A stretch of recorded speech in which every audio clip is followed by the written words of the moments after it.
देखो प्रोनाउन में ओवरऑल जो बात कर रहे हैं ना, एग्जाम में देखो बहुत बार ये पूछा जाता है, चाहे वो सीजीएल की बात करें चाहे आईबीएस की बात करें, 9 टाइप के प्रोनाउन होते हैं, कुछ उसके रूल्स करेंगे, कुछ एमसीक्यू पैटर्न करेंगे इस पूरे प्रोफाइल में हम, ठीक है। ओके, शुरू करते हैं। वैसे हम ऑलरेडी कर चुके हैं, है ना, बट फिर भी मैं बता देता हूँ क्या है। प्रोनाउन एक वर्ड है जो नाउन की जगह पे लगता है, और यहाँ पे अगर मैं टाइप की बात करूँ तो 9 के 9 टाइप हैं। पर्सनल हम कर चुके हैं, reflexive, emphatic, demonstrative, indefinite, relative, interrogative, reciprocative, reciprocal. कौन कौन सा नहीं किया आपने? मेरे हिसाब से आपने एक तो इंटेरोगेटिव नहीं किया है, और उसके अलावा डिस्ट्रीब्यूटिव कर लिया है, डिस्ट्रीब्यूटिव कर लिया, ईच इधर इधर कर लिया हुआ है, रेसिप्रोकल भी कर लिया है, इंटेरोगेटिव भी नहीं किया, खाली 8 हो गए हैं शायद, है ना। डेमोस्ट्रेटिव 2 बचते हैं, डेमोस्ट्रेटिव एंड इंटेरोगेटिव, ठीक है, 2 ही बचे हैं ना, कोई बात नहीं, वो करते हैं इसको आज। नेक्स्ट चलते हैं। यहां पे ये बोला गया है कि प्रोनाउन जो है ना उसके 3 केस कैसे हो सकते हैं। नॉमिनेटिव केस मैंने आपको कल बताया था, एक टेबल बनाया था, subjective form, objective form, possessive form, भी वही चीज है। नॉमिनेटिव केस नाउन में भी किया हमने। सब्जेक्टिव, अगर नाउन को यूज करता हूं एज सब्जेक्ट तो नॉमिनेटिव बोलते हैं, नाउन को यूज करता हूं एज अ ऑब्जेक्ट तो क्या बोलते हैं, एक्यूजेटिव, है ना। ऑब्जेक्टिव केस या एक्यूजेटिव, तो वही है, नॉमिनेटिव वाला सब्जेक्ट है। अब यहाँ देखा I, we, you, he, she, it, they, ये सारे उस टेबल के सब्जेक्टिव वाली फॉर्म्स हैं। वैसे ये सारी कौन सी है? Me, us, you, him, her, it, them, objective वाली।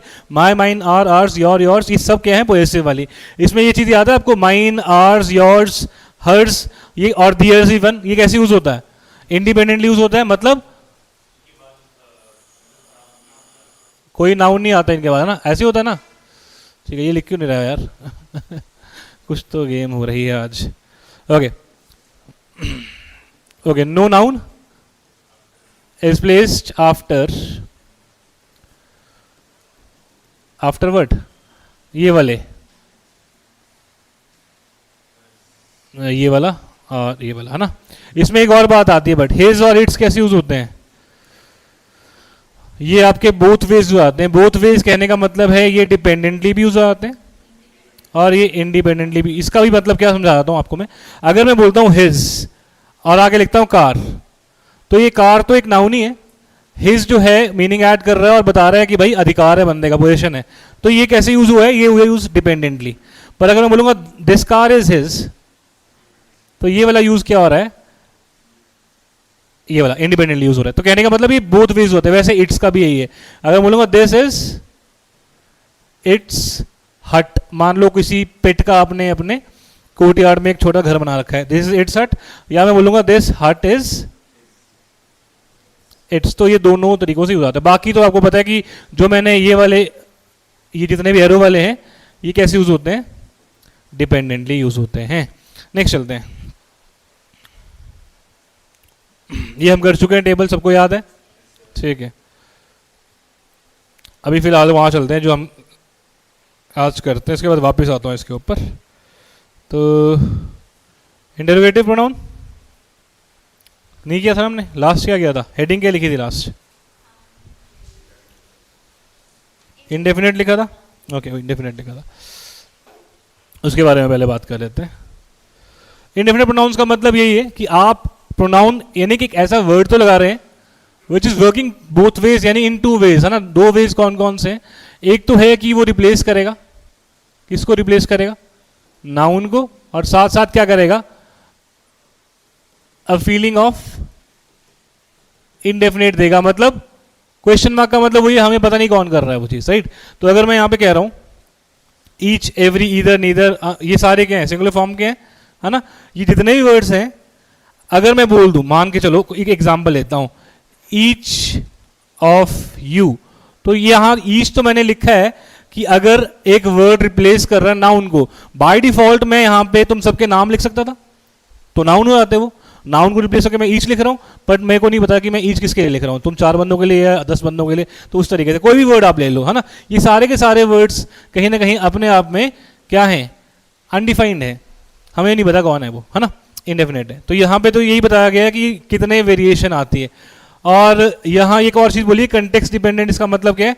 ऑल अगर मैं बोल भी दूं तो ऑल मैं इस क्लास में तुम सबको बोल सकता हूं, बट ऑल मैंने कल बोला था मैं पूरे इंस्टीट्यूट के बच्चों को भी ऑल बोल सकता हूं, मैं पूरे शहर के बच्चों को ऑल बोल सकता हूं। अगेन इनडेफिनेट वाली गेम तो चल ही रही है यहाँ पे, है ना। तो ये चीज भी है। आगे चलते हैं, ये तो हम कर चुके हैं कल, है ना। ओके, इसके कुछ रूल्स हैं, है ना, इंडेफिनिट प्रोनाउन के थोड़ा ध्यान रखना पड़ेगा मेरे को। जैसे कि वन जो है, मैंने ये कल कराया था आपको, इसका जो पोजेसिव फॉर्म है क्या होता है, वंस होता है, यानी वन का अपना अपना अलग से ग्रुप है। जैसे मैंने बोला था कि ही की कुछ फॉर्म्स होती हैं, क्या बोला था, ही की फॉर्म्स कैसे बोली थी, ही, एक सेकंड रुको, हिम और हिज बोला था। पर अगर वन वाले केस की बात करते हैं तो वन, उसकी ऑब्जेक्टिव फॉर्म भी वन, पोजेसिव फॉर्म क्या हो जाएगी, वंस, और सेल्फ फॉर्म क्या हो जाएगी, वन सेल्फ। तो वन का अपना ही ग्रुप चलता है, ये बोलने की कोशिश है यहाँ पे। तो यहाँ लिखा है ना, one must do once duty, ये कल कर रहे थे हम, हिज ड्यूटी जो है वो गलत हो जाएगा। नन वाले केस में अगर लिखा है none of the students were present, तो ये सही है, क्यों, सब्जेक्ट वर्ब एग्रीमेंट है ना, स्टूडेंट्स प्लूरल तो वर्ब भी प्लूरल लगा दिया। ओके, यहाँ पे फिर सम वर्सेस एनी की बात है। सम जो हम यूज करते हैं, अब इन दोनों का कॉमन मीनिंग क्या है, सम और एनी का, लिमिटेड क्वांटिटी है ना, बंदों की भी हो सकती है, चीज की भी हो सकती है। बट डिफरेंस क्या है कि सम आपका एफर्मेटिव सेंटेंस में यूज होता है, जबकि एनी आपका नेगेटिव या इंटेरोगेटिव सेंटेंस में यूज होता है। अभी एफर्मेटिव सेंटेंस कौन सा होता है, एक ऐसा सेंटेंस जो पॉजिटिव होता है टोन में, कि मैं बोलूंगा आई एम अ मेंटोर, एक एफर्मेटिव सेंटेंस है। पर नेगेटिव क्या हो जाएगा, I am not a mentor. और अगर इंटेरोगेटिव बनाना है तो आप इसी केस में क्या करेंगे, हेल्पिंग वर्ब को सब्जेक्ट से पहले ले आएंगे।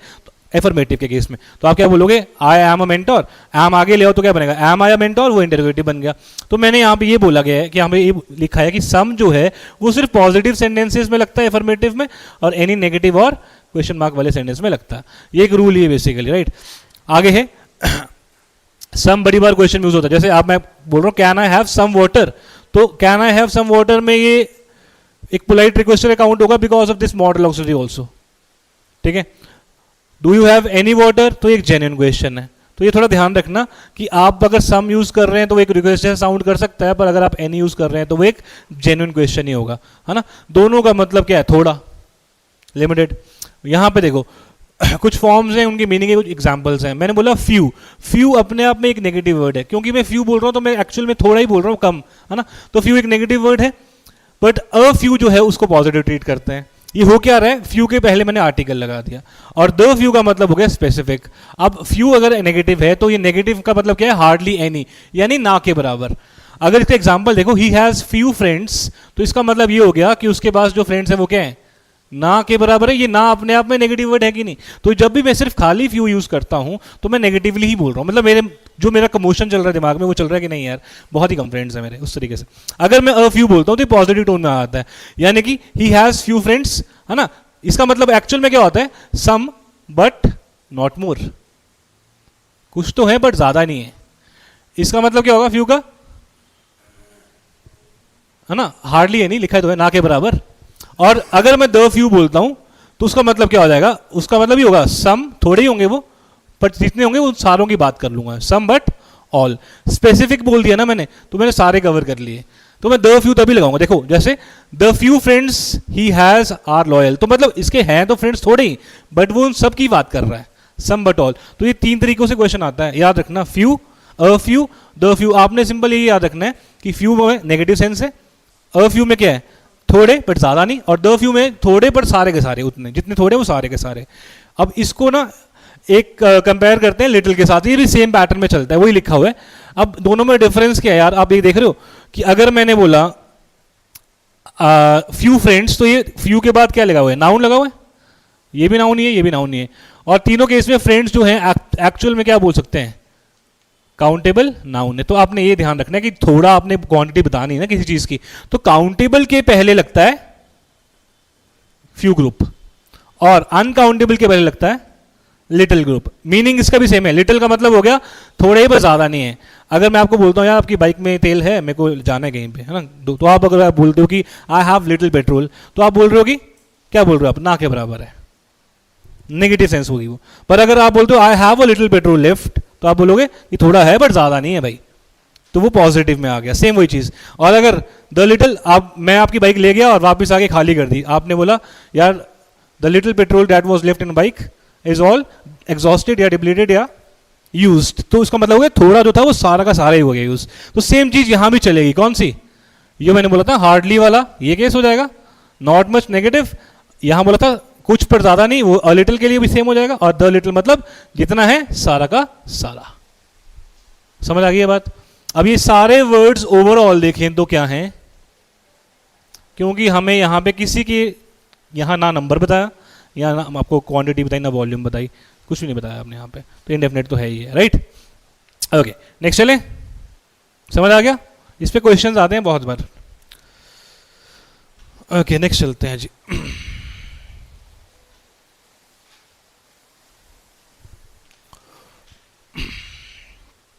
अब कुछ रूल्स हैं, अगर आप इनको देखो, मैं थोड़ा आपके लिए जूम कर देता हूं।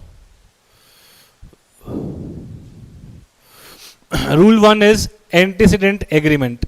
इसका क्या मतलब होता है? सबसे पहले तो आपको ये समझना है कि एंटीसीडेंट होता क्या है।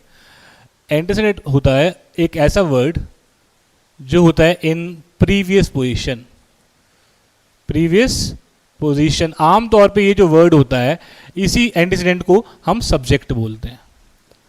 तो ये कहीं ना कहीं ये क्या बोल रहा है, देखो, pronoun must agree in number, gender या पर्सन। अब कहने का मतलब है, मैंने ईच लगाया, each boy must do his work. अब ये ईच क्या है? हर एक। तो मैंने नाउन क्या रखा है? सिंगुलर। और फिर मैंने प्रोनाउन भी क्या रखा है? सिंगुलर। तो यही बोला है कि एंटीसीडेंट एग्रीमेंट का मतलब ये है कि जो मेरा इस प्रोनाउन के पहले क्या है? सब्जेक्ट है या एंटीसीडेंट है, और मैं इसके साथ ये ईच भी लगा रहा हूं जो कि क्या है? एक इनडेफिनेट प्रोनाउन है। तो मेरे को ये आपस में एग्रीमेंट में लेके चलने हैं कि कोई आप मिक्स मैच नहीं कर सकते कि एक चीज सिंगुलर तो दूसरी प्लूरल हो जाएगी। अगर आपका ईच हर एक बोल रहा है तो मैंने सब्जेक्ट को भी सिंगुलर रखा, बॉय, बॉयज नहीं लिखा मैंने उसका प्रोनाउन भी सिंगुलर रखा, हिज, मैंने दियर नहीं किया। ये बोलने का मतलब है। तो यहाँ पे आप कोई भी सेंटेंस बनाओगे, अगर जैसे ईच, एक एग्जाम्पल लेता हूं, doctors have performed their duty.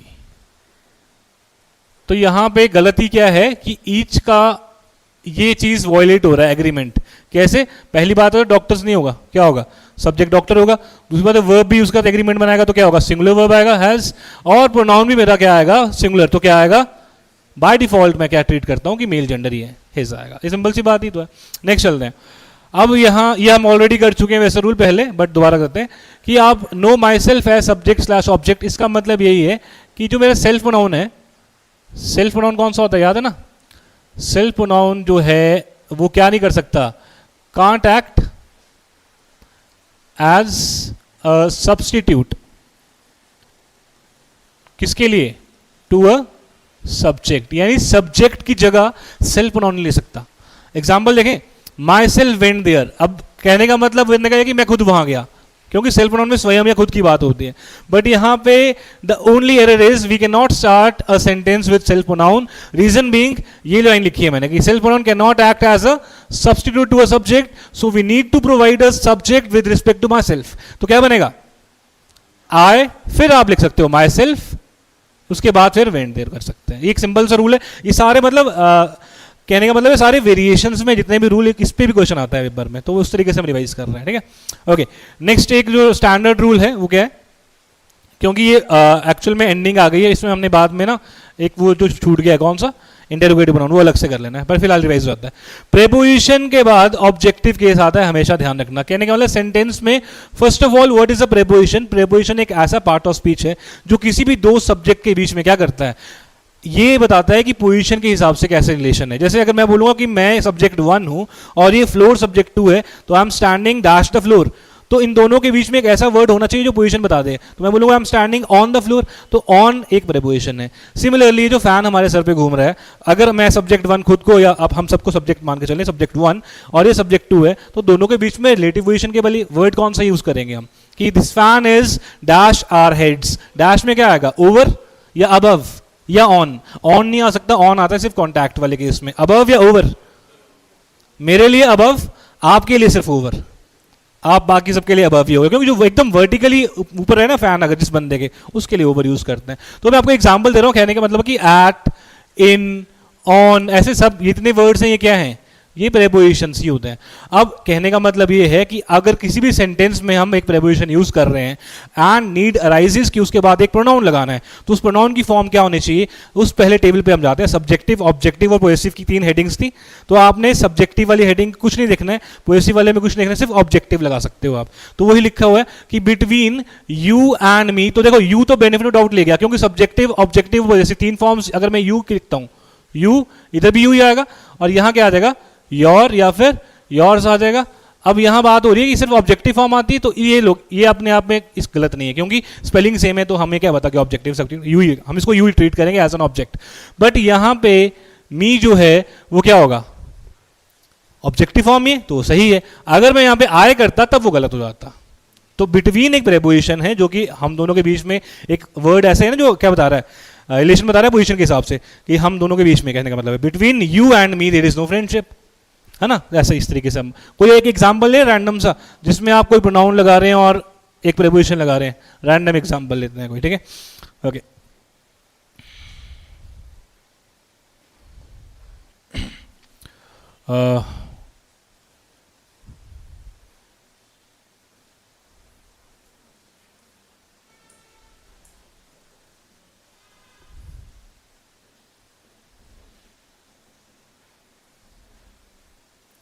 अब आप देख रहे हो मैंने बोला इन, इन एक प्रेपोजिशन है, इन के बाद है एक तो मैंने यूज किया है ही और एक मैंने यूज किया है आई। तो जो प्रेपोजिशन के बाद प्रोनाउन आएंगे किस फॉर्म में आएंगे, किस केस में आएंगे, ऑब्जेक्टिव। क्या ही ऑब्जेक्टिव फॉर्म है?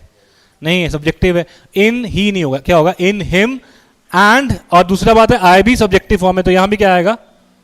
तो बस अब आप बोल के देखो इस सेंटेंस को कैसे करेक्ट लगता है बोलने में, in him and me there is no similarity. ठीक है, नेक्स्ट चलते हैं। नेक्स्ट इज, अगर आपके पास हु जो है और जो हुम है ये हम ऑलरेडी कर चुके हैं, ये किसके हिसाब से बात कर रहे हैं, with respect to relative pronoun बात हो रही है। इसमें क्या बोला था मैंने कि हु जो हम यूज करते हैं फॉर सब्जेक्ट यूज करते हैं, प्लस हमने एक और बात बोली थी हु हम यूज करते हैं किसके लिए, पर्सन्स के लिए, इंसानों के लिए हु यूज करते हैं। और तीसरी बात थी हु का मतलब अगर आरपी है तो हिंदी में मतलब क्या हो जाएगा, जो, क्योंकि ये इंटेरोगेटिव नहीं है, ये है रिलेटिव प्रोनाउन, ठीक है। वैसे ही हुम का मतलब क्या हो जाएगा, जिसको, हिंदी में, है ना। और ये हम यूज करते हैं एज एन ऑब्जेक्ट। तो अगर मैं एक सेंटेंस दूं एग्जांपल के लिए, the boy is sleeping in the room,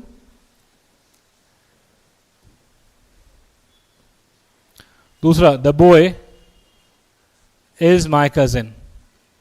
अब यहाँ पे जो नए लोग हैं उनके लिए बता रहा हूँ मैं कि कैसे हम रिलेटिव प्रोनाउन यूज करते हैं। तो मैं इन दोनों सेंटेंस को रिलेट करूंगा, कनेक्ट करूंगा, पर कंजंक्शन का इस्तेमाल नहीं कर रहा हूँ, मैं एंड का यूज नहीं कर रहा हूँ, बट फिर भी कनेक्ट करने हैं मेरे को। तो मैं ये बोलूंगा, हिंदी में देखते हैं कि एक लड़का रूम में सोया और वही लड़का मेरा कजन भी है, तो मैं कंबाइन में ये बोल सकता हूँ कि लड़का जो रूम में सोया है मेरा कजन है। तो मैं जो जब बोलूंगा तो हु का मतलब क्या था, एज एन आरपी उसका मतलब जो था, तो मैं बस ये हु यूज करूंगा क्योंकि ये सब्जेक्ट ही तो है, सब्जेक्ट के हिसाब से। तो मैं बोलूंगा द बॉय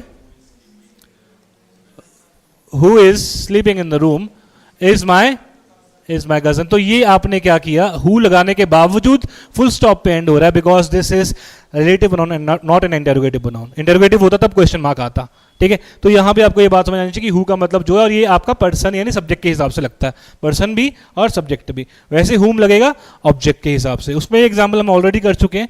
मान लो मैं लिखता हूं,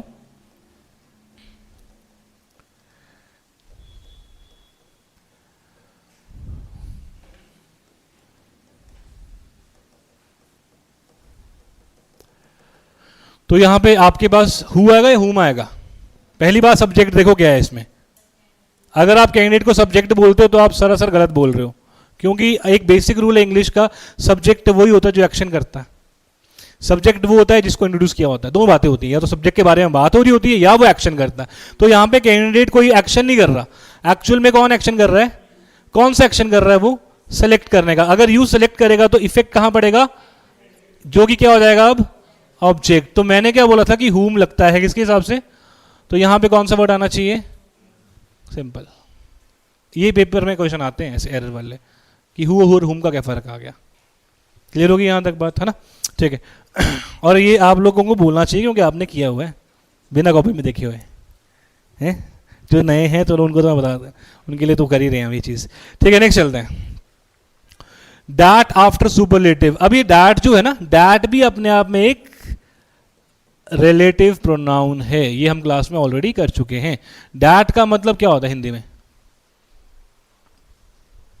दैट जो ही होता है, बट हम यूज कब करते हैं डैट को, in order to emphasize things. Emphasize का मतलब क्या होता है, when you want to lay stress on something, जब आप किसी चीज़ पर जोर लगाकर बात करते हो तब मैं डैट यूज़ करूँगा। सिंपल सी बात यहाँ देखेंगे, एक अपने डैट कब यूज़ कर रहे हैं मैंने वो बता दिया, पर अलग अलग केसेस जब हम डैट को प्रेफर करते हैं तो कब, उसमें से एक केस है सुपरलेटिव्स के हिसाब से। सुपरलेटिव्स क्या है? सुपरलेटिव्स कुछ नहीं है, ये बात हो रही है एडजेक्टिव की जिसमें कि 3 डिग्रीज होती हैं, जिसमें से एक डिग्री का मतलब है सुपरलेटिव डिग्री, एक होती है उसके पहले कंपैरेटिव डिग्री और उसके पहले होती है पॉजिटिव डिग्री। अब डिग्री का मतलब कि उसने एडजेक्टिव की वेरिएशंस हैं। अगर मैं सिंपल एग्जांपल बोलूँ, गुड, कोई चीज़ अच्छी है तो पॉजिटिव डिग्री है वो, पर अगर उससे अच्छी है तो मैं क्या बोलूँगा?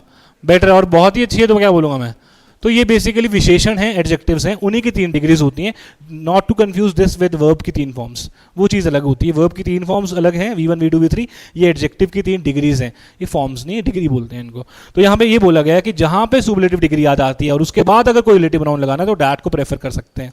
कैसे? सिंपल एग्जाम्पल है, यहाँ जो है उसको बाद में बात करते हैं। उसके अलावा आपने सुना होगा यार कि हर चमकती हुई चीज़ सोना नहीं होती, सुना है?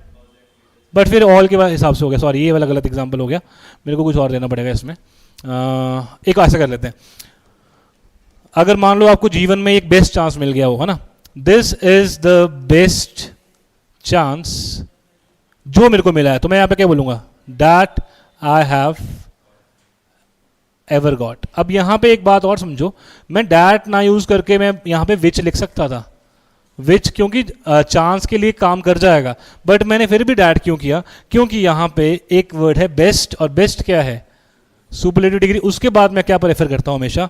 डैट। तो ये रूल उसी के बारे में बात कर रहा है कि डैट होता है सुपरलेटिव्स के बाद में। The best film that I saw, best के बाद मैंने क्या यूज किया हुआ यहाँ पे? डैट, है ना। अगर मैं यहाँ बोलता हूँ बेस्ट के बगैर, the film dash I saw was an action movie, तो क्या होगा यहाँ पे? फिल्म के लिए मैं यूज करूंगा विच। ये 2 वेरिएशन समझ रहे हो कि जब आपकी सुपरलेटिव डिग्री आए तो मैं डैट यूज कर लेता हूँ, सिंपल सी बात है। ठीक है, ओके, नेक्स्ट चलते हैं।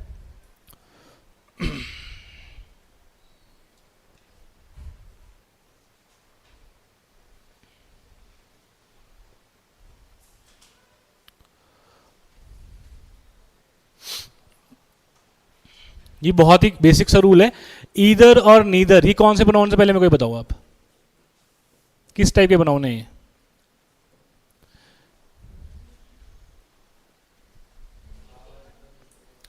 हेडिंग के हिसाब से बताओ यार। पर्सनल प्रोनाउन नहीं, रेसिप्रोकल प्रोनाउन है नहीं, डिस्ट्रीब्यूटिव प्रोनाउन है हाँ, तो हाँ बोलो भाई। ठीक है, कौन से हैं? डिस्ट्रीब्यूटिव प्रोनाउन है, क्योंकि ये ऐसे प्रोनाउंस हैं जहां पे आपको बेसिक डेफिनेशन के हिसाब से प्रोनाउन तो लगाते हैं कि नाउन को रिप्लेस करते हैं, बट साथ में जब मैंने डिस्ट्रीब्यूटिव बोल दिया तो आप बांट भी रहे हो चीज़ों को। कि मैं बोल दूं ईच ऑफ यू तो मैं तुम्हारे को बांट रहा हूँ कि बाकी लोग से अलग हो तुम, ईच ऑफ यू। वैसा मैं अगर बोल दूँ ईदर ये या ये, तो मैं यहाँ भी बांट ही रहा हूँ। डिस्ट्रीब्यूटिव फैक्टर आना चाहिए वहाँ पे, बस ये। दूसरी बात क्या है कि ईदर नीदर के यहाँ पे जो लिखा है वो है यूज फॉर 2 ओनली। तो कहने का मतलब है अगर मेरे सब्जेक्ट जो हैं वो 2 ही है नंबर में, तो मैं क्या यूज करूंगा? ईदर या नीदर। पर अगर मेरे सब्जेक्ट 3 हो जाएं या फिर 3 से ज्यादा हो जाएं तो मैं ईदर को रिप्लेस किससे करता हूं?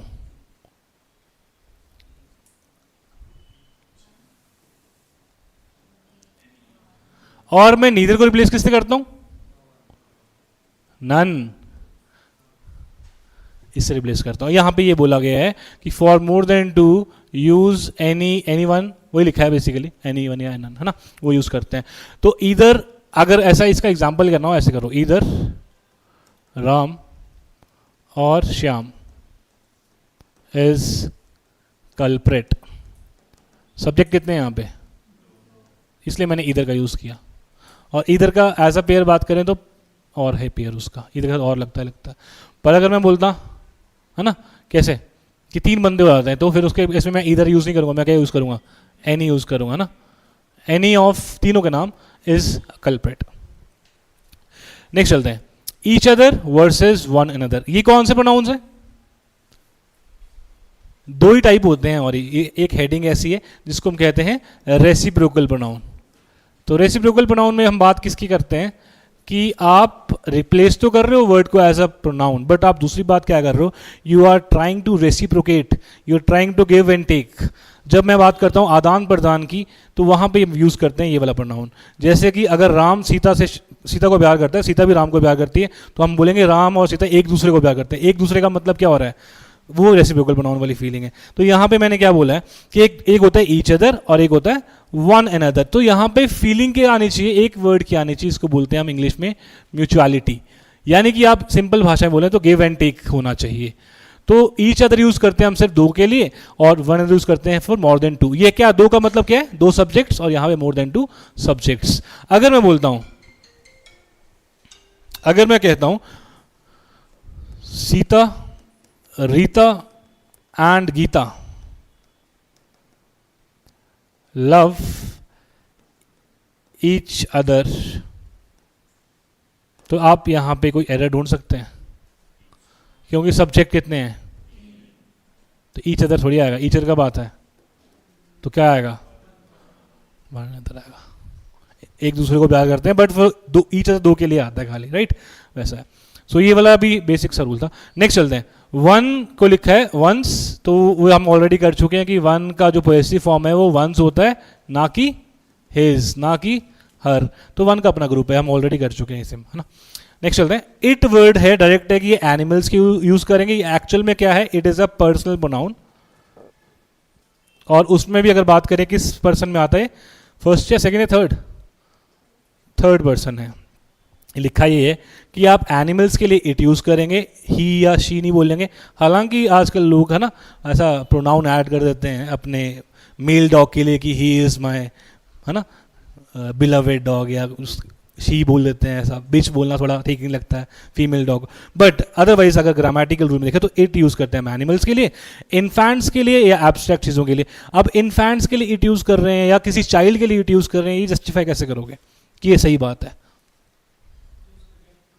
यस, क्यों, आप कोई बच्चा लेकर चल रहा है अपना और आप बोल रहे हो कि ही इज़ वेरी क्यूट या she is very cute, how can you be so certain about this thing? आपको पता ही नहीं है उसका जेंडर बाय डिफॉल्ट, तो इसलिए आप इट यूज़ करते हैं कि है ना, उस तरीके से कि है ना, जैसे it was carried by it's mother, the baby, उसके लिए इट ही बोलेंगे ना। कहने का मतलब है कि इन्फेंट्स के लिए और एब्स्ट्रैक्ट के लिए भी आप इट यूज़ करते हैं।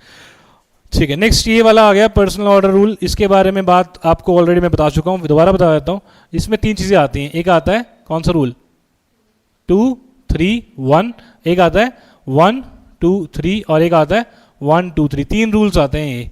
तो मैं यहाँ पे लिख देता हूँ, मुझे आप बताइए कि ये कौन सा गुड सेंस के लिए, कौन सा बैड सेंस के लिए। तो दो तरह के सेंटेंस होते हैं, वो भी मैं बता दूँ हल्का सा। एक होता है sentence with the good sense, और एक होता है sentence with a bad sense. Good sense का मतलब है मॉरली कोई अच्छी बात हो, पॉजिटिव बात हो। बैड सेंस का मतलब है कोई नेगेटिव बात हो, या फिर इवन अगर आपके सेंटेंस में there is an acceptance of fault, तो आप, मैंने क्लास में पहले ही बताया था, आप ये नहीं बोलोगे यार ये तो एक्सेप्टेंस कर रहा है अपने फॉल्ट की, तो अच्छा आदमी है, उसको बैड सेंस ही काउंट करेंगे एज अ सेंटेंस, है ना। तो अब मुझे बताइए 2 3 1 रूल कहाँ काम आता है? गुड सेंस में आता है, पक्की बात है? बैड तो आपने बोला है गुड सेंस में आता है। ओके, 1 2 3 किस में आता है? गुड सेंस में आता है और बैड सेंस में आता है। अच्छा ठीक है, और ये वाला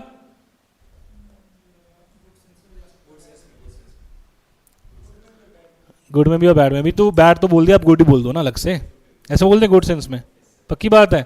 अब मुझे बताओ यहाँ किस केस में हम आई यूज कर सकते हैं और वी यूज कर सकते हैं, और वाइस वर्सा, आई यूज नहीं कर सकते, वी यूज कर सकते हैं। आई और वी का डिफरेंस बताइए।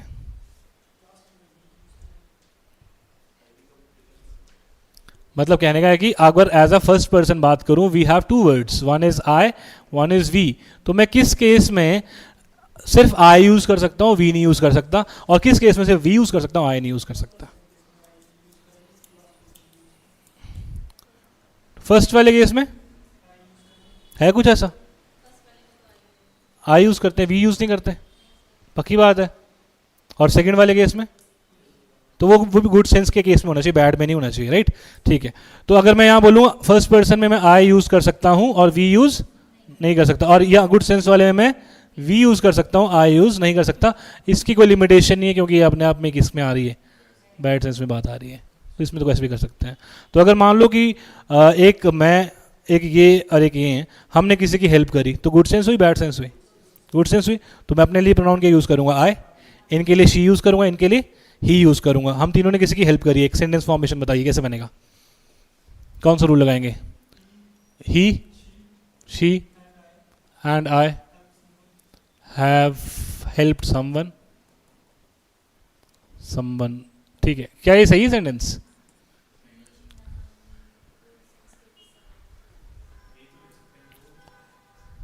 गुड सेंस के लिए एक तो ये, एक ये एलिमिनेट हो गया ये वाला रूल। या तो आप इस पे जाओगे या तो इस पे जाओगे। इस पे जाओगे तो आपको वी लगाना पड़ता। और ये बात समझ, तो यहाँ पे वी तो है नहीं कहीं पे, तो ये वाला रूल भी एलिमिनेट हो गया। बचा कौन सा? सिर्फ ये वाला। तो आप इसको कैसे रीअरेंज करेंगे? 2 3 1 में सेकंड पर्सन यही है, तो उसके बाद क्या करेंगे? थर्ड पर्सन लगाएंगे। थर्ड पर्सन कौन से हैं फिर? तो ठीक तो होगी बात, ये फिर गलत क्या है इसमें? ठीक तो होगी बात, 2 3 1 तो हुआ। आई फर्स्ट पर्सन ही तो है, ही और शी थर्ड पर्सन तो है, तो गलत कहाँ से हुआ फिर? ठीक तो हो गया। जबरदस्ती गलत करे जा रहे हो आप चीज़ों को। ठीक है, आगे चलते हैं।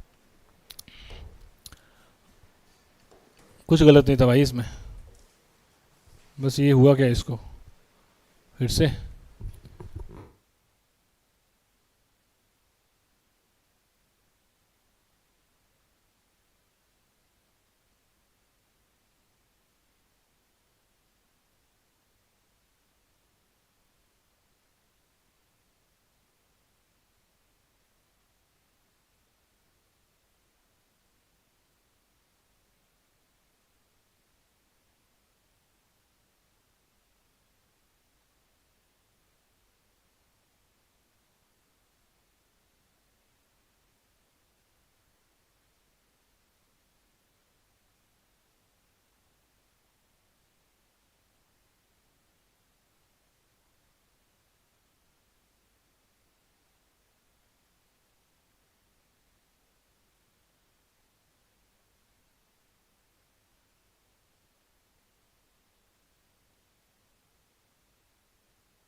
एक बात और, यहाँ पे क्या हो गया कि माइक,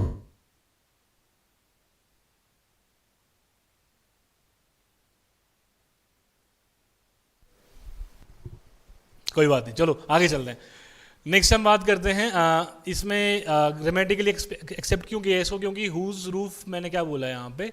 हुज मैं किसके हिसाब से बात कर रहा हूँ? अधिकार की, तो वो घर के हिसाब से मैं यूज़ कर सकता हूँ। बाय डिफॉल्ट अगर मैं बोलता हूँ नाउन के केस में, तो मैं अगर टेबल और लेग्स उसकी लिख दूँ और ऐसे लिख दूँ टेबल्स लेग्स, तो ये चीज़ गलत हो जाती है। क्यों गलत हो जाती है? क्योंकि नॉन लिविंग में मैं अपोस्ट्रोफेस नहीं लगाता हूँ। ठीक है, तो मैं इसको क्या बोलूँगा? लेग्स ऑफ द टेबल, तब ये ठीक हो जाता है। तो ये ऑफ क्या कर रहा है? अगेन पोजेसिव बता रहा है। यहाँ ये क्या बोल रहा है? यहाँ पे कोई लिमिटेशन है, लिविंग हो या नॉन लिविंग हो, हुज एज अ प्रोनाउन में लगा सकता हूँ to depict possessive in nature चीज। ठीक होगी बात? नेक्स्ट चलते हैं। That never comes after a comma, तो कहने का मतलब वो ये कि जब आपने डैट लगा ही दिया तो फिर अब कॉमा क्यों लगाओगे सेपरेट करने के लिए? डैट से कनेक्ट ऑलरेडी जब हो रहा है तो। ठीक है, नेक्स्ट है दोज, प्लूरल नाउन ओनली, तो दोज काइंड ऑफ पीपल, ठीक है गलत है? दोज काइंड थोड़े होगा, क्या होगा? काइंड्स होगा। दैट काइंड ऑफ पीपल, ठीक है? तो इसमें आपको चीज समझ आनी चाहिए, क्या होता है? दैट, दीज, दोज और दिस, ये दोनों चीज़ें जो आपस में हैं ये कैसे चलती हैं? सिंगुलर में। और ये जो दोनों चीज़ें हैं ये वाली, ये क्या चलती हैं? प्लूरल में। एक और इसमें जो डिफरेंस है वो बता देता हूँ। डिफरेंस ये है कि आपके पास दिस जब यूज़ करेंगे फॉर नियरनेस यूज़ करेंगे, और डैट यूज़ करेंगे फॉर फारनेस, दूरी के लिए। लाइकवाइज दीज यूज़ कर लेंगे हम किसके लिए? नियरनेस के लिए, और दोज यूज़ कर लेंगे हम फारनेस के लिए। एक और बात बताऊँ यहाँ पे, वो बात ये है कि इसी को हम क्या बोलते हैं? इन 4 वर्ड्स को हम कहते हैं डेमोन्स्ट्रेटिव प्रोनाउन। कैसे बोलते हैं? क्योंकि ये प्रोनाउन क्या कर रहे हैं, एक तो नाउन नहीं है पहली बात, दूसरी बात है ये खाली इंडिकेट करने के काम आ रहे हैं, ये सिर्फ दर्शाने के काम आ रहे हैं। फॉर एग्जाम्पल आपकी बाहर गाड़ी खड़ी है, ठीक है, अगर आप बोलते हो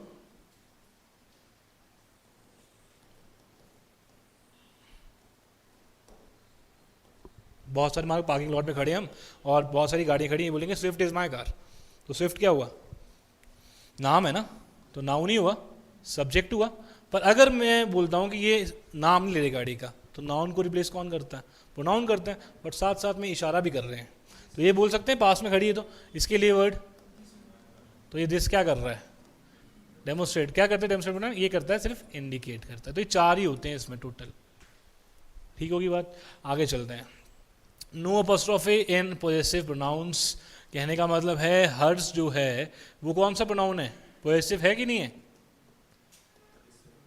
और कौन सा उसमें भी जो यूज हो रहा है कैसे?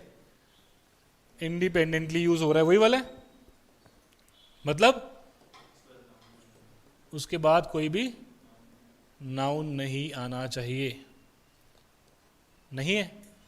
पर ये क्या कह रहा है एक्स्ट्रा बात? ये कह रहा है कि अपोस्ट्रोफी एस मत लगाना कभी भी आप इसके साथ। यानी आप अगर बोल दो कि कोई लड़की है हर और उसकी कोई चीज़ है हर्ड्स और आगे लिख दो स्कूटर, तो वो चीज़ गलत हो जाती है, क्योंकि आप कभी भी अपोस्ट्रोफी एस नहीं लगा सकते।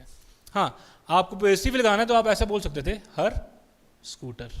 अब हर क्यों बोल रहे हैं? क्योंकि हर यूज होता है डिपेंडेंटली और उसके बाद नाउन आ सकता है, स्कूटर नाउन है। पर दिस स्कूटर इज हर्स बोलना पड़ेगा, HERS। कभी भी अपोस्ट्रोफी एस नहीं आता है। मतलब ये ऐसा क्यों बनाया है ये रूल? ताकि आप यहाँ कंफ्यूज ना हो कि यार पॉजिटिव तो अपोस्ट्रोफी एस लगा के बनता है, तो यहाँ प्रोनाउन में मत लगाना वो चीज़। इवन एक और केस है, जब आपको लगता है ऐसा, ITS वाले में एक IT अपोस्ट्रोफी एस होता है, इन दोनों में सिर्फ ये वाला क्या है? पॉजिटिव है। ये क्यों नहीं है पॉजिटिव? क्योंकि ये एक्चुअल में इट इज़ है। अगर इसको एक्सपैंड करके लिखो तो इट इज़ है, तो ये सब्जेक्ट हो गया और ये फिर हेल्पिंग वर्ब हो गया। सो ये तो है ही नहीं पॉजिटिव प्रोनाउन, है ना। तो वैसी बात कर रहे हैं, मतलब पॉजिटिव प्रोनाउन नहीं है पर ये प्रोनाउन तो है सब्जेक्टिव फॉर्म का। आगे चलते हैं। वही लिखा था जो मैंने ऑलरेडी बात बोल दी कि इट्स का मतलब होता है इट इज़ और इट्स का मतलब पॉजिटिव। तो इट्स रेनिंग का मतलब क्या हो जाएगा? It is raining. तो सही है अपने आप में। और अगर लिखेंगे तो डॉग वैग्ड इट्स टेल, तो ये क्या बता रहा है कि भाई टेल उसकी अपनी पर्सनल टेल थी। ठीक है, वैग्ड समझते हैं। ठीक है, नेक्स्ट चलते हैं। Relative pronoun can not be omitted as subject. अब देखो, the man came yesterday is my uncle. अब यहाँ पे अंकल, मैन और जो आया है वो आपस में रिलेट ही नहीं हो पा रहा है। तो यहाँ पे किया क्या है इसने कि RP के बगैर सब्जेक्ट लगा दिया हुआ है। होता क्या है कि जब भी आपके पास RP लगता है हु, जिसका मतलब जो है, तो वो लगता है किसके हिसाब से? अपने एंटीसीडेंट के हिसाब से, और उसी को क्या बोलते हैं हम? सब्जेक्ट। तो बिना एंटीसीडेंट के RP का काम नहीं है। और RP लगा भी क्यों रहे हैं जब दो अलग अलग सेंटेंस जोड़ने थे हमारे को? क्योंकि यहाँ पे एक तो है कि बंदा आया है ना, केम, और दूसरी बात क्या है बताने वाली? कि वो अंकल भी है, कि बंदा जो कल आया था वो मेरा अंकल है। तो जो बोल दिया ना, तो कनेक्ट करने के लिए बोल रहा है बस। नेक्स्ट चलते हैं।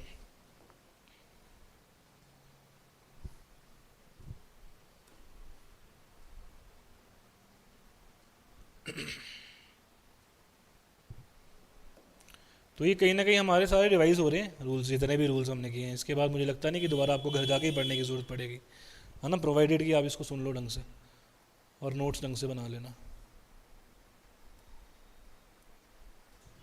ठीक है, नेक्स्ट चलते हैं फिर। कहाँ पे थे हम? यहाँ पे। None both singular and plural. तो कहने का मतलब है आपका नन एक्चुअल में तो ओरिजिनली सिंगुलर ही था, बट प्लूरल भी आप वाइडली एक्सेप्ट कर लेते हैं उसको।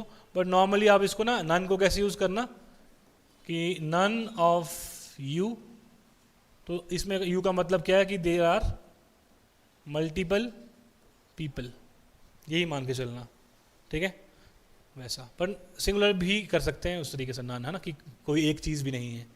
ओके, नेक्स्ट है एनी। आप यूज़ करोगे एफर्मेटिव्स में, और एवरी अरे कैसे, मतलब इसका क्या है देखो, any student can answer this. इसका मतलब क्या है कि एनी ही का मीनिंग जो है वो एवरी भी आ रहा है, तो ये बोल रहे हैं। ठीक है, कि एफर्मेटिव सेंटेंस में अगर मैं एनी यूज करता हूं तो उसका मीनिंग एवरी भी होता है। जैसे एनी पर्सन कैन, क्या बोल सकते हैं, ब्रिंग दिस। तो ये भी आपके पास क्या हो रहा है, एफर्मेटिव सेंटेंस ही है, तो यहाँ पे भी एनी का मतलब क्या हो सकता है, ठीक है। Okay, next, no case mixing in parallel structures. Case mixing का मतलब वही है कि आप कहीं पे सब्जेक्ट लगा रहे हो, साथ में ऑब्जेक्ट मिक्स कर दे रहे हो, तो एक केस चलेगा हर टाइम किसी एक सेंटेंस में, है ना। Pronoun must be use in same case as a noun it replace. यानी कि सिंपल सी बात कर रहे हैं कि अगर मैं राम की जगह पे लगाता हूँ प्रोनाउन, तो मैं दोनों के केस में ये नहीं बोलूँगा कि हिम भी लगा दूँ या ही भी लगा दूँ तो दोनों ठीक है। कहने का मतलब है अगर राम एक सब्जेक्ट है सेंटेंस में कि Ram is a soldier for example, तो मैं राम की बात कर रहा हूँ, तो ये नाउन तो है बट सब्जेक्ट है, इसको रिप्लेस भी कौन करेगा, सब्जेक्टिव फॉर्म ही रिप्लेस कर सकती है। तो वही कह रहे हैं कि नाउन केस मिक्सिंग नहीं करनी है आपको, कि मैं बोल दूँ हिम इज़ अ सोल्जर, वो गलत हो जाएगा। तो सिंपल सी बात सबको पता है, ठीक है। नेक्स्ट चलते हैं।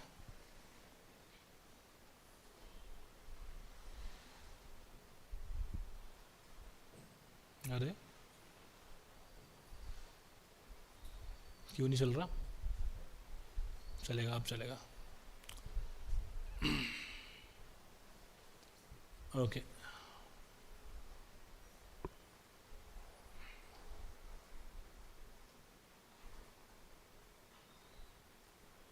अब यहाँ पे ना इस पेज पे आपको मैंने ये बताने की कोशिश करी है कि जो कॉमनली कंफ्यूज और मिसयूज प्रोनाउंस हैं कि आप उनको मतलब मिक्स कर देते हो और कंफ्यूज होते हो उनसे। कैसे, देखो पेयर से बना रखे हैं। अगर मैं बोल रहा हूँ हु और हुम, तो इसका बेसिक रूल है कि हु यूज़ होता है सब्जेक्ट के लिए, हुम यूज़ होता है ऑब्जेक्ट के लिए, ये तो बेसिक सा रूल है। तो यहाँ पे अगर मैं बोलूँगा to whom did you speak, तो क्या ये सेंटेंस सही है, सही है। क्यों, क्योंकि मैंने एक्चुअल में क्या किया है,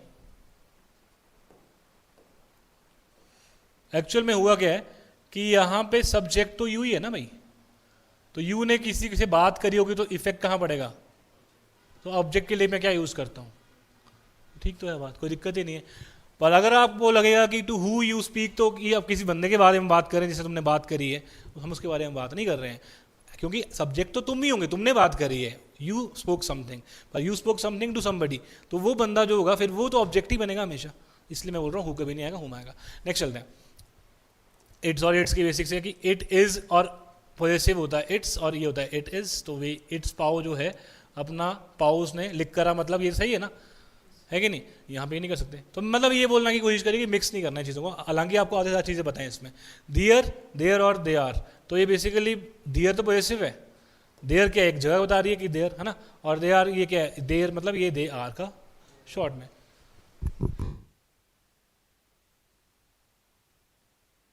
सारे टेस्ट करते हैं किसी भी फिल इन द ब्लैंक्स में, कंफ्यूज नहीं होना है, मिक्स नहीं करना है। हुज और हुज समझ आ रही है, हुज यहाँ पे क्या है, पॉजेसिव नाउन है, पर ये जो लिखा है ना शॉर्ट में, इसका फुल फॉर्म क्या हो जाएगा, हु इज। तो अगर मैं बोलता हूँ हुज देयर, तो ये क्या बोलना चाह रहा हूँ मैं, हु इज देयर। और अगर मैं बोल रहा हूँ हुज बैग, तो मैं बैग के ऊपर क्या बता रहा हूँ, किसी का पोजेसिव, पोजेशन, अधिकार, वही बता रहा हूँ, ठीक है। नेक्स्ट चलते हैं। ईच स्लैश एवरी, तो ईच यूज होता है इंडिविजुअल के लिए और एवरी होता है कलेक्टिव एफर्ट में। अगर मैं बोलता हूँ each of the to boys, तो मैं क्या बोलूँगा, दो बॉयज़ में से हर एक इंडिविजुअल के हिसाब से बात हो रही है। पर मैं बोलूँगा every one of the three boys, तो यहाँ पे क्या हो रहा है, बेसिकली ये बता रखा है कि ईच हम दो के लिए यूज़ करते हैं और एवरी यूज़ करते हैं फॉर मिनिमम थ्री और थ्री प्लस। सिंपल सी वही बात है कि आप दो के लिए एवरी नहीं बोल सकते ना, एवरी ऑफ यू नहीं बोल सकते, ईच ऑफ यू बोलूँगा, पर मैं आप सबको क्या बोल सकता हूँ, एवरी वन ऑफ यू, ठीक है। ओके, ईदर और एनी, ईदर का मतलब क्या हो गया, वन आउट ऑफ टू, दो में से एक ईदर होगा। एनी का मतलब क्या हो जाएगा, बहुत में से कोई भी एक, बहुत सारे लोगों में से कोई भी एक, तो मैं क्या बोलूँगा, एनी ऑफ यू। पर अगर मैं दोनों में से एक बोलना चाहूँ तो मैं क्या बोलूँगा, either of you. Either of the to books सही है, एनी ऑफ द थ्री ये भी सही है, क्योंकि सब्जेक्ट के ऊपर डिपेंड करता है भाई। एनी के लिए मिनिमम चाहिए तीन, ईदर के लिए दो ही चाहिए सिर्फ। अच्छा, थ्री प्लस हो सकते हैं यहाँ पे, एनी के लिए हो सकते हैं, any of the five boys हो सकता है कि नहीं हो सकता, ठीक है। नीदर नन का भी सेम है, नीदर मतलब no one out of two, और नन का मतलब no one out of many people, तो वही चीज़ है, neither of the two none of the five. ये चीज़ मैं ये क्यों टेबल बनाया हुआ है, क्योंकि ये डायरेक्ट वो पॉइंट्स हैं जिसमें लोग कंफ्यूज होते हैं, तो इस तरीके से याद रखोगे तो खत्म हो जाएगी बात यहीं पे। कोई भी क्वेश्चन होगा तो you can eliminate error very simply. Paper में तो करेक्शन निकालने में नहीं है हमारे को, ये मैं तो सिर्फ एरर बताना है ना, तो ये टेबल आपको बहुत हेल्प कर देता है। नेक्स्ट चलते हैं, possessive adjective versus possessive pronoun. ये बड़ी क्लासिक सी बात है, क्योंकि आपने एक फर्स्ट टेबल में जब हमने पर्सनल प्रोनाउन का टेबल किया था, वहाँ एक बात करी थी कि एक प्रोनाउन होता है पोजेसिव में जो डिपेंडेंटली यूज होता है, और एक प्रोनाउन होता है पोजेसिव में जो इंडिपेंडेंटली यूज होता है। दोनों के बारे में हम बार बार बात कर चुके हैं। अब आप देखो ना, किसी भी बेसिक कंसेप्ट के हिसाब से एडजेक्टिव के पॉइंट ऑफ व्यू से अगर मैं बात करूँ कि कोई हाउस है, घर है, मान लो मैं एक साइड में लिखता हूँ हाउस, और उसके आगे लिख देता हूं मैं बिग। तो हाउस अगर एक नाउन है, if house is a noun, so how is big acting here? Adding meaning to it, adding meaning to it, है ना। या फिर आप बोल सकते हो कि ये क्या हो जाएगा, एडजेक्टिव हो जाएगा। तो पर्सनल प्रोनाउन जो होते हैं उसमें से भी एक प्रोनाउन ऐसा है पोजेसिव फॉर्म में जो ये पैटर्न फॉलो करता है। पैटर्न फॉलो करने का मतलब ये हो गया कि यहां पे एक प्रोनाउन होगा और बाद में क्या होगा, एक नाउन होगा, और ये प्रोनाउन क्या करेगा, कहीं ना कहीं पोजेशन ही झलक देगा, मतलब पोजेशन की, अधिकार के बारे में बात करेगा। तो ये जो पैटर्न फॉलो कर रहा है, किसका पैटर्न फॉलो कर रहा है, एडजेक्टिव, है ना। तो उस तरीके से बात हो रही है। अब वापस अगर आते हैं यहाँ पे देखो, पोजेसिव एडजेक्टिव मैंने क्या बोला, बिफोर नाउन, कहने का मतलब माय। तो अगर यहाँ पे मैं लिखता हूँ माय कार, तो इसको आप पोजेसिव प्रोनाउन बोल देंगे तो गलत नहीं है, वो सही बात है। It is just the point of view कि आप उसको किस डेफिनेशन के हिसाब से देख रहे हैं। माय जो है, अगर सिर्फ अधिकार के हिसाब से देख रहे हैं तो मैं बंदे के नाम की जगह माय बोल रहा हूँ। मतलब मैंने ये नहीं बोला कि शुभम्स कार, मैंने बोला माय कार, तो वो क्या हुआ, प्रोनाउन हुआ उस डेफिनेशन के हिसाब से कि नाउन को रिप्लेस किया प्रोनाउन ने। बट अगर मैं ये डेफिनेशन देखता हूँ कि किसी नाउन के अंदर मीनिंग ऐड हो रहा है, कि कार तो एक नाउन है पर माय मीनिंग भी तो ऐड कर रहा है, मेरा बता रहा है वो अलग बात है, अधिकार तो अलग बात है, पर मेरा पैटर्न के हिसाब से बोलने का मतलब है कि मीनिंग ऐड हो रहा है तो एडजेक्टिव जैसा भी बिहेव करेगा। इसलिए मैं इस वाले वर्ड को क्या बोल देता हूँ, पोजेसिव एडजेक्टिव, क्योंकि ये है तो possessive pronoun he, but pattern कौन सा फॉलो कर रहा था, एडजेक्टिव का। तो कहने का मतलब वो पैटर्न के हिसाब से पोजेसिव एडजेक्टिव है। जबकि माइन वर्ड जो है वो कभी भी पोजेसिव एडजेक्टिव नहीं हो सकता, वो क्या होगा, पोजेसिव प्रोनाउन ही रहेगा। क्यों? क्योंकि इसके बाद नाउन ही नहीं आएगा। तो नाउन ही नहीं आएगा तो ये पैटर्न ही नहीं कभी भी चलेगा, कभी भी, है ना। तो ये दोनों में डिफरेंस है, आपने ये ध्यान रखना है कि एक्चुअल में सारे के सारे पोजेसिव प्रोनाउंस तो हैं, बट इन सारों में से जो आपके पास इंडिपेंडेंटली यूज होंगे वो हमेशा उनके बाद नाउन नहीं होगा, तो उनको तो हमेशा क्या बोलूंगा, पोजेसिव प्रोनाउन। पर जो डिपेंडेंटली हैं उनके बाद नाउन आ सकता है, तो उनको मैं पोजेसिव एडजेक्टिव बोल सकता हूं किसी पैरेलल यूनिवर्स में। कहने का मतलब है किसी और पॉइंट ऑफ व्यू से। समझ आए बात की नहीं? ठीक है, अब यहां देखेंगे, ये ऑलरेडी बात हो चुकी है कि हिज और बोथ जो हैं उसको पोजेसिव एडजेक्टिव और पोजेसिव प्रोनाउन की तरह यूज कर सकता हूं। This is his book. अब देखो हिज बुक है तो उसकी बुक है, बट ये पैटर्न कौन सा फॉलो कर रहा है, एडजेक्टिव वाला। अगर मैं बोलूंगा दिस बुक इज हिज, तो ये अभी क्लियरली क्या है, इंडिपेंडेंटली यूज हो रहा है, तो इसको क्या बोलूंगा, प्रोनाउन बोल लूंगा। तो यहाँ पे ये पोजेसिव प्रोनाउन की जगह पोजेसिव एडजेक्टिव भी बोल सकते हैं, पर यहाँ पे हमेशा इसको क्या बोलूंगा, मैं पोजेसिव प्रोनाउन बोलूंगा, है ना। बस वही है। तो यहाँ लास्ट में लिखा है, it is the only pronoun that serves both rules with the same form. कौन सा, हिज। ये ओनली नहीं है वैसे, इसमें इट्स भी आ सकता है, इट्स के लिए भी सेम चलता है रूल, ठीक है। सो ये चीज़ है। तो आई गेस इतना ही करते हैं फिर आज के लिए, बाकी फिर कल इसको आगे करते हैं, ठीक है। ताकि मैं तुम्हारे को भी मैं सेम पेज पर ले आया हूँ अब लगभग, तो चीज़ें फिर इसके बाद आगे बढ़ाएंगे। कल प्रोनाउन को कंपाइल करके नया चैप्टर स्टार्ट करेंगे, ठीक होगी बात? Okay, thank you.